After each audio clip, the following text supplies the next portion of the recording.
Hello, I am Ann Weed Kimbrough, co-founder of Good Genes Genealogy Services and your Hillside International Truth Center genealogist. In the presentation you are about to view, you will hear from participants of our monthly Hillside Sankofa Ancestry and Genealogy workshops. This short presentation highlights the ongoing journey to reclaim the ancestral heritage of one man and his family from Georgia. You will also hear additional stories, told from the perspective of free African Americans and their African diasporan ancestry. Together, these stories reflect how genealogical research moves beyond surface-level searches into deeper historical understanding. Hidden records emerge slowly, often in fragments, yet with growing clarity, care, and purpose. What begins as a search for names, places, and dates evolves into something far more meaningful: a reconnection to ancestral lives shaped by resilience, survival, and enduring legacy. Through patience and persistence, these participants are reclaiming narratives long obscured by time, migration, and history itself. This work is not simply about tracing lineage, it is about restoring memory, honoring those who came before, and affirming the power of knowing where we come from. And now, without further ado, I present Roots Revealed, Stories of Genealogical Discovery.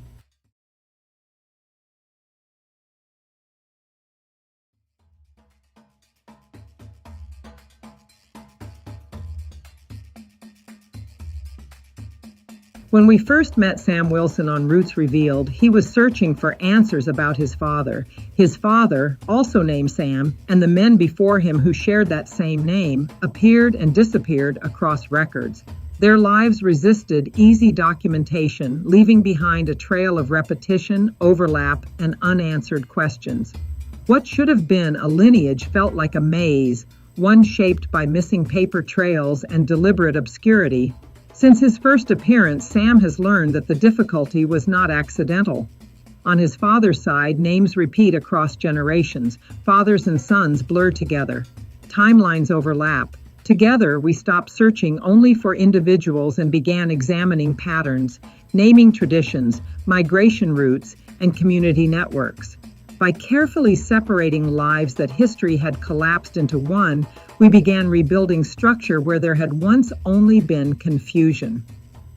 I didn't know my dad's family at all, except he had an older son that came to live with us when we moved, when I was 12 years old. And I got to know him then because we had to share the same room. Yeah. And he went to Payne College. But Dad loved to take a little nip every now and then on the weekend when he wasn't working. But it may have been more than a nip. And he was very sociable with the ladies in the neighborhood. He had a lot of girlfriends in the neighborhood. He was married to my mom. Yeah. I realized that when I was 5 or 6 years old. She would leave and go to work. And then about 12 o'clock, somebody knock on the door and they come through the house. You could smell a heavy perfume. They were always coming, always coming. The wives that were in the neighborhood, they were very sociable with him because he had a little sandwich shop attached to the house. And people would come through and get their sandwiches, pig ears, pig feet, and pickled eggs. Most of the time he was working during the week. And that was his side hustle. He said everybody got to have a side hustle. He worked out at, the old elevators. He was the elevator operator in the department store? No, this is at Forest Hill Military Hospital, Forest Hill. Did they admit Black people? Yes. Mm-hmm. Yeah, as long as you was a veteran, yeah. While his father's side demanded reconstruction, Sam's mother's side offered memory. Sam and his sister Rosemary were born in Richmond County, Georgia, to Mattie Mae Johnson. Much of what Sam knows comes through Rosemary, through stories of places, people, and moments never captured on paper. These memories fill in what the records cannot, even as they leave gaps that require patience, context, and care. Together, memory and documentation begin to meet. As far as Mom, All I know is she was a nurse, and everybody in the neighborhood would come to her if they had a cough or fever or something, and she would boil a pot on the stove. Said, "Just have a seat, honey." And next thing you know, give them a shot. Then they'd go home and be happy.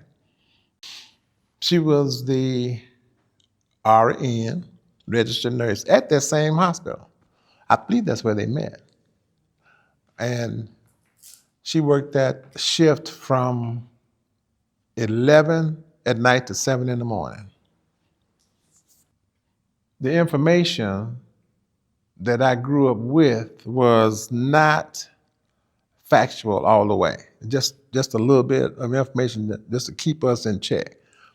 I found out that she had gone to H.R. Johnson High School, and from there went on to be a nurse, nursing school. I didn't know that until here, I guess about 20 years ago, and I said, I didn't know that. Uncle Bill came and lived with us for a few years. That was her brother. She said it was her brother, older brother. And grandma and grandpa that I knew as grandma and grandpa, they would come up every weekend and park in the driveway, and people would come from the neighborhood and buy their vegetables and eggs and meat, all that stuff. All that stuff. And I understand there was some type of friction between grandma and my daddy because she didn't know he was bringing meat up and he was selling it through the shop and then share with her and grandpa. So I heard that later on. What Sam has come to understand is this: his family's complexity is not a failure of memory, it is evidence of survival. Like so many African diasporan families, his history was shaped by migration without records, informal structures, and systems that did not preserve Black lives with care. Through this work, frustration gave way to understanding, absence became context, and confusion became clarity. Sam's journey reminds us that restoration takes time and that even fragmented histories can become living legacies.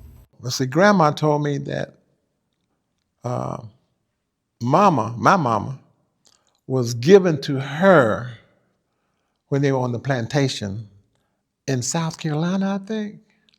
And my mama's mama at that time said she had too much living to do and she had time to take care of no baby. And my grandmama that I know now would say, "Well, I'll take her, give her to me, I'll take her, you go ahead on, I'll take her." And that's how I know, that's all I know right there. Tess Johnson and Maddie Johnson, we thought they were our grandparents. My mother's real mother, I'll put it like that. So Maddie's mother gave her away to Maddie Johnson. Yeah, I found out later, and I was floored. I didn't know her mother was down the street, around the corner on Denton Street in Augusta. I did not know. Didn't have a clue. And I walked there a lot of times on my way to school, walked past it. Did not know. And they're right there in the neighborhood. And I think Uncle Donald may have been one of my mother's brothers because we call him Uncle Donald. He had a pulpwood business down on that side of town. And Rosemary and I would always go down there. What Sam has come to understand is this: his family's complexity is not a failure of memory, it is evidence of survival. Like so many African diasporan families, his history was shaped by migration without records, informal structures, and systems that did not preserve Black lives with care. Through this work, frustration gave way to understanding, absence became context, and confusion became clarity. Sam's journey reminds us that restoration takes time and that even fragmented histories can become living legacies. Well, I think it's important to know where your family comes from. Now, the reason I think I don't know is because they kept me busy. They kept me away from the young ladies in the city. I just remember on the corner, there was an Asian grocery store. and there was a pretty little Asian girl. And once I started going up there a lot, talking to her, that's when I realized my mama realized that it was time for me to go somewhere else, because she wasn't gonna have me do that. Mm-mm. Mm-mm. You don't need to know her. Leave her alone. You go into Columbia County. Yeah, and every summer they would send me out to Columbia County in Evans to stay with them. And I learned about the chickens and the hogs and the cow and riding the mule and all that stuff. And you don't run the mule, you just walk the mule. Because when you run the mule will throw you off the back. You know, I was about 6 or 7 years old. I must have fallen off that mule. Anyway, and then got beat because the mule would come back to the barn and I was walking trying to catch it. They knew I was running the mule. When I got up to where I could start smelling the female, they sent me down to Columbia County. Or they would send me with the Cub Scouts and the Boy Scouts, and the Girl Scouts. You have to be there 2 weeks at a time. And so I was gone all summer working, making sure nobody drowned, because I knew how to swim, so they wanted me to go and be a lifeguard with all of these different camps. I knew that. But I don't know the rest of what was going on back in town. Rosemary does, I bet. But you know, Rosemary is kind of, how you say, she was spiritual. At an early age, she could see things and see people and see auras and all that stuff. And they thought she was different, real different, real different. But it was just normal for her. Normal for her. And sometimes when she's talking, you have to listen because she's telling you the spiritual side instead of what you think you see. She said, no, that's not it. I mean, it just comes out. And she's always been like that. So something in our history has been embedded in her psyche. And so now I'm becoming more curious. Well, I wonder, how come she got all this? Because sometimes it bothers her. But I said, just calm down, it's okay. Through this work, Sam's story began to shift. What once felt like frustration became understanding. What once felt scattered became context. His family's complexity was not a failure of memory. It was evidence of survival in a world that did not preserve Black lives with care. Sam's journey is the reality for many African diasporan families. Difficult trees, fractured records, and histories that must be patiently restored. And in that restoration, mystery becomes meaning, and the past becomes a living legacy. I feel more at peace when I'm working for myself, because I tried that working for somebody else, and they do not respect you as an individual. They do not. And that would be my jumping off part to get them straight. You don't know me. You need to respect me. I've gotten into 1 or 2 fights on the job, but nobody said anything because the person that was fighting with me, they knew they were in the wrong. And they didn't want nobody else to know they got beat by me, little old skinny me. Well, one thing I know we need to do, we need to stop being afraid of trying something new. We've got to go for it. And don't panic because it's not working out the first year or the 10th year. It's in you to finish it, Because what's that thing between the time you were born and the time you were demised, that little line they talk about? Do all you can while you can. And leave the rest of it alone, but just do what you can. That's what I think. You can take that to the bank. They ain't gonna let you cash the check, but you can take it to the bank.